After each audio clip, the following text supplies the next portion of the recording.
So guess what? A new leak just dropped for the DJI Mini 5 Pro. But let's take it with a pinch of salt since we don't know if it's legit yet.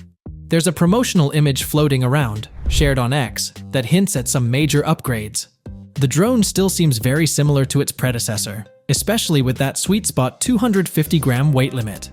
There are a few more similarities, but there's also one big change. A possible 1-inch camera sensor. That's a serious bump up from the Mini 4 Pro's 1/1.3-inch sensor. And yes, the gimbal design still allows vertical shooting, similar to the Mini 4 Pro. So if you're big on TikTok or Instagram content, this drone might be right up your alley. The specs sound pretty wild. Up to a 25-kilometer range, 50 minutes of flight time, an upgrade from 34 minutes on the Mini 4 Pro, and apparently LiDAR sensors for better obstacle avoidance. But honestly, we can't see any LiDAR unit in the image. Can you spot it? If so, let us know.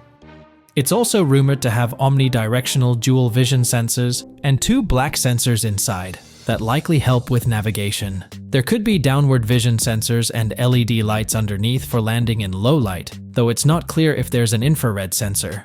Oh, and there's a mention of audio recording too. It looks like DJI is leaning heavily into AI-powered tracking this time around, which might make the drone a lot more autonomous than before. And if all of this really is packed into a sub-250-gram drone, that's pretty impressive, assuming this leak is accurate. You'd get high-end features without the extra regulatory hassle. As for pricing, there's no word yet, but let's be real, it's probably going to cost more than the Mini 4 Pro. Still, with a 1-inch sensor and all these fancy new features, it might just be worth it. So, what do you think? Would these upgrades tempt you to grab the Mini 5 Pro when it drops? Let me know down below. Peace.